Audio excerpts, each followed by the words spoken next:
You could hear the farm before you could see it, not an alarm, not a radio, not a clock on the mantelpiece. The sound came through the walls before the light had properly reached the lane. Cattle shifting in the yard, a milk churn knocking against stone, a gate chain being lifted, the farmer's voice carrying across the still morning air. You were awake, not because anyone had called you, because the countryside in 1960s Britain had its own way of waking the house. It was never silent in the way a city room could be silent. It breathed, it moved, it creaked. It reminded you before breakfast that life outside your window had already begun. This was the Britain the postcards rarely showed. Not just cottages and church bells, not just hedgerows and summer lanes, the real countryside, the one where your father's work, your family's house, your food, your neighbours and your future were all tied to the land beneath your feet. Today we walk through that world, the freedom of it, the hardship of it, the forgotten economics of a life lived close to the fields in the last decade before everything changed. Your home came with the job, not a mortgage, not a tenancy arranged through an office in town. The cottage at the end of the farm track was yours because your father worked for the farmer who owned it. It had been your family's home for as long as he had worked that farm, and it would remain your family's home for as long as he had worked that farm, and it would remain your family's home for exactly as long as that remained true, not a day longer. That was the Tide cottage, one of the quiet facts of rural, working-class life that shaped everything without needing to be mentioned at the breakfast table. Your home and your father's job were the same arrangement. Lose one, and the other could go with it. So your father was careful. He did not argue about hours the way a factory man might. He did not take illness lightly. He did not talk easily about finding something better, because better was complicated when it meant leaving the only house his children had ever known. The cottage itself was old. Stone walls, low ceilings, arranged in the kitchen that heated the room, the water and the food at once. Windows that never quite fitted the frames. In winter, the cold came through them clean and sharp, carrying the smell of fields rather than coal smoke. The rent, where there was rent at all, might be only a shilling or two a week, taken straight from the wage. Cheap housing, but never free of conditions. The Tide cottage kept you housed. It also kept you careful, but countryside life was not built only on where you slept.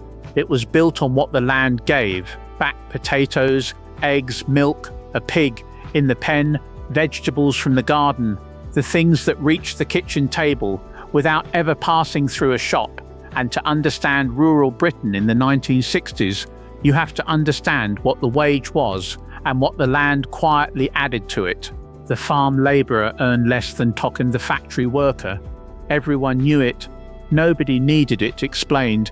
The Agricultural Wages Board set minimum rates, but that legal floor was lower than a man could earn in a factory in the nearest town. In the early 1960s, a farm labourer might earn roughly £10 or £11 a week. A factory worker could be closer to 14, £3 less, for work that started earlier, for work that finished when the season allowed it to finish, for wet November mornings in the biped field, July haymaking under Caused sun, and February ground so frozen your boots sounded different on it. And yet the farm worker's table was often better stocked than the wage suggested, because the land paid part of the bill, a sack of potatoes left by the cottage door, permission to keep a pig at the bottom of the garden, eggs when the hens produced more than the farm needed, milk from the dairy richer than anything your town cousin tasted, collected warm in the morning. This was not charity, it was part of the arrangement. Your mother grew vegetables, your father repaired what could be repaired. Neighbours traded what they had spare. A smaller wage went further because not everything had to be bought. That was the rural calculation, not written down, not advertised, simply lived. The land gave what the wage could not. But the countryside had another economy as well, one made of names, favours, errands, and knowing exactly who needed what. It ran through the village shop, the church path, and one particular front room where half the village seemed to pass in and out every week. The post office was in Mrs. Patterson's front room, not a separate building, not a counter under fluorescent light. The front room of the third cottage, past the church, where she had been postmistress for 19 years. You went there for stamps, letters, postal orders and pensions, but you also went there for news, not newspaper news, village news.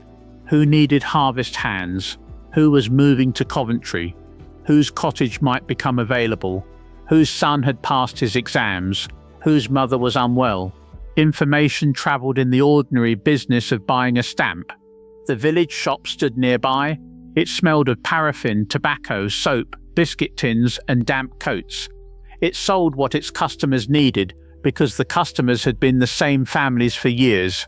Paraffin for older cottages, the farmer's tobacco, pink wafer biscuits for children with Friday pennies, tea, bread, bootlaces, candles, string, polish, vinegar and whatever someone had asked to be kept aside. It cost more than town. People accepted that because the nearest town might be 4 miles away and the bus only came twice a day. The extra cost was the price of having something close, something human, something that knew your name. The post office in Mrs. Patterson's prompt room, the village shop with its paraffin smell and biscuit jars, and once every summer the whole village gathered for the thing that turns small offerings into something larger than any one household could manage alone. The fete was held in the vicar's garden, or behind the pub, or on the village green. Wherever it happened, everyone came. The women had been baking since Wednesday, Victoria sponges, scones, jars of jam, chutney that had been waiting in the larder since autumn. The men were there early with trestle tables, ropes, chairs and borrowed planks. By 2 o'clock the children's races began. Egg and spoon, sack race, three-legged race. Nobody finished the three-legged race properly, and that was almost the point. You ran because everyone watching was everyone you knew. There was tombola, there was skittles, there was guess the weight of the cake. And the cake was real, homemade and worth winning. The money went to whatever the village needed that year. The church roof, the village hall, a new curtain for the school stage. No grant application, no distant committee, no form explaining why the need was valid. People brought what they had and made it enough. A jar of jam, a plate of scones, an afternoon's work. That was the village doing what it had always done. The fete was the warm photograph, the part people liked to remember, but countryside life had harder edges, the sort that did not appear on postcards. Cold rooms, frozen pipes, long walks to school, and work that carried on because animals and weather did not wait. In many small villages, children from 5 to 11 learned together under one teacher. You did not always sit with your own age. Older children helped younger ones. The teacher moved between groups. The windows looked onto the lane, the churchyard, and the fields beyond. Those fields were sometimes more interesting than the blackboard. The teacher knew this. She had watched generations of children look through those same windows. She also knew your family, not as a professional file, as a neighbor. She knew if your father had been ill. She knew if money was tight. She knew which children arrived tired after helping at home. Small places did not allow much to be hidden. Sometimes that was a burden. Sometimes it was protection. The winters were hard. A rural cottage stood exposed in a way. A city terrace did not. The wind found every crack. A frost came properly. Pipes froze in January. Your father might be outside before 6 with a blowtorch. Your mother left the kitchen tap running overnight. The range was banked down after supper, but never allowed to die. Fuel was wood as much as coal, collected from the farmer's hedgerow, with permission stacked in the outhouse, split on autumn Sundays. The pile grew. Winter came. The pile shrank. Spring arrived. That was the rhythm. The one-room school. The frozen pipes. The wood pile in the outhouse. These were the hard edges. But there was one thing the countryside gave a child in abundance, something cities could not easily offer, and money did not buy. You had the fields, not a park with railings, rules, and opening hours. Actual fields, beginning at the end of the garden and running outward until the horizon looked like it belonged to you. You walked them every day. You knew which field flooded in February. You knew where the fox den was. You knew the best climbing tree within 2 miles and the exact branch where you had to put your left foot if you wanted to get higher. You knew the hedgerows. The old hedges of the 1960s countryside were thick, tangled, and full of food. If someone had taught you how to look, blackberries in September, sloes in October, hazelnuts where the hedge met the wall. The hedgerow was a free larder. Your grandmother read it like a book. She showed you what to take and what to leave alone.